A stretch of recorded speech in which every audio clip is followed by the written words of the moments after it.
አሰላሙ አለይኩም ወራህመቱላሂ ወበረካቱ። ውድ የጥናት አካዳሚ ተከታታዮቻችን እንኳን በሰላም በጤና መጣችሁ ማለት ነው። ሌላም ዛሬ አማርኛ በእንግሊዝኛ ትምህርት ይዤላችሁ መጥቻለሁ ማለት ነው። ኢንሻአላህ ቀጣይ እንግሊዝኛ ዋናውን እንግሊዝኛና የሂሳብ ትምህርት በተከታታይ የምሰራላችሁ ይሆናል። እሱን ቀጣይ ተዘጋጁ እንዳያመልጣችሁ ማለት ነው። ከዛ በተጨማሪ የኦንላይን ትምህርት መማር የምትፈልጉ ልጆች በአካልም ሆነ በኦንላይን ማለት ነው ኢሞ፣ ዋትስአፕ፣ ቴሌግራም እዚህ ስክሪን ባለው ስልክ ቁጥር ደውሉልን። እኛ የምናስተምር ይሆናል ማለት ነው። በግልም ሆነ በግሩፕ ቀጥታ ወደ ትምህርቱ የምገባ ይሆናል። እናንተ እስከ መጨረሻው ድረስ በመከታተል በዛውም ያላችሁን የትምህርት ፍላጎት ምን ያክል ነው የሚሆን የሚለውን ቸክ አድርጉበት ማለት ነው። ቀጥታ ወደ ትምህርቱ እንግባ። አብራችሁ ይቆዩ እስከ መጨረሻው።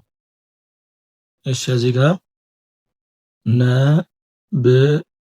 ነብር ነ ለሚለው ኤን ኢ የመጀመሪያ ፊደል ስለሆነ ብናረ ስድስተኛ ፊደል ናቸው። ብ ለሚለው ቢ፣ ር ለሚለው አር። ስለዚህ ነብር ብለን ስንጽፍ ኤን ኢ ቢ አር።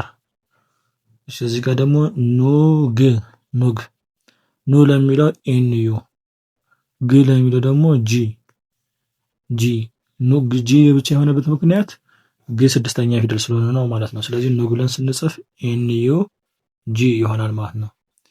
እሺ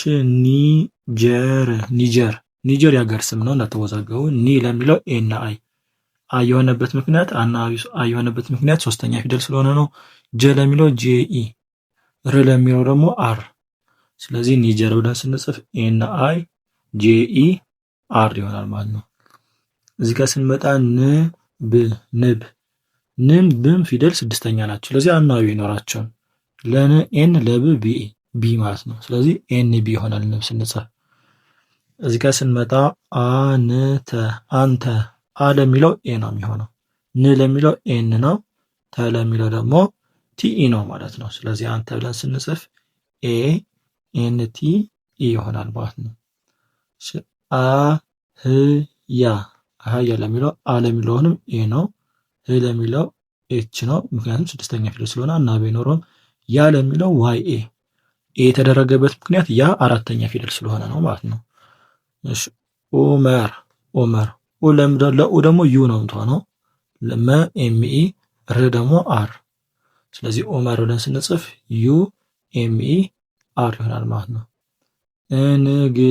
እንግዳ እ ለሚለው ኢ ነው። ን ለሚለው ኤን ነው። ግ ለሚለው ጂ ነው። ዳ ለሚለው ደግሞ ዲኤ ነው። ስለዚህ እንግዳ ብለን ስንጽፍ ኢኤን ጂ ዲኤ ይሆናል ማለት ነው። ወደ ቀጣዩ ስንመጣ ከዛ በፊት ይህን ቪዲዮ ላይክ ያላረጋችሁ ካላችሁ ላይክ አድርጉ፣ ሰብስክራይብ ያላረጋችሁ ካላችሁ ሰብስክራይብ አድርጉ ማለት ነው። ወደ ቀጣዩ ስንመጣ እዚህ ጋር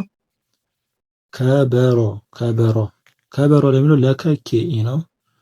ለበ ደግሞ ቢኢ ነው። ለሮ ደግሞ አርኦ ነው።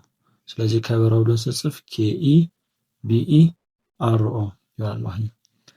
እሺ ኩራዝ ኩ ለሚለው ኬዩ ነው። ራ ለሚለው አርኤ ነው። ዝ ለሚለው ደግሞ ዜድ ነው ማለት ነው።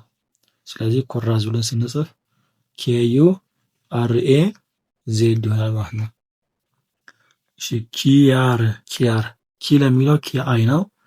ያ ለሚለው ዋይኤ ነው። ረ ለሚለው ደግሞ አር ነው። ስለዚህ ኪያር ብለን ስንጽፍ ኬአይ ዋይኤ አር ይሆናል ማለት ነው። ክር ለሚለው ኬ ነው።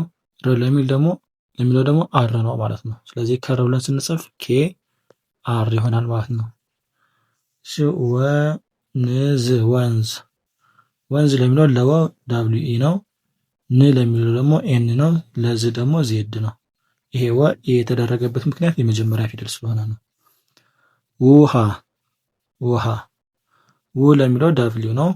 ሀ ለሚለው ደግሞ ኤችኤ ነው ማለት ነው። ኤችኤ። ስለዚህ ውሃ ብለን ስንጽፍ ዳብሊው ኤችኤ ይሆናል ማለት ነው። ዋንዛ ዋ ለሚለው ዳብሊው ኤ ነው። ን ለሚለው ደግሞ ኤን ነው። ዛ ለሚለው ደግሞ ዜድ ኤ ነው። ስለዚህ ዋንዛ ብለን ስንጽፍ ዳብሊው ኤ ኤን ዜድ ኤ ይሆናል ማለት ነው። ውስጥ ው ለሚለው ስለዚህ ውም ስም ጥም ስድስተኛ ፊደል ናቸው። ምንም አናባቢ አይኖራቸውም። ዳብሊው ኤስ ቲ ው ለሚለው ዳብሊው፣ ስ ለሚለው ኤስ፣ ጥ ለሚለው ቲ። አንዳንዴ ለጠጡ ኤክስን መጠቀም እንችላለን። ግራ እንዳትጋቡ ኤክስን መጠቀም እንችላለን። ያስኬዳል ማለት ነው። የዛሬው ትምህርት ይህን ይመስል ነበር። በቀጣይ እስክንገናኝ ድረስ ማሰላም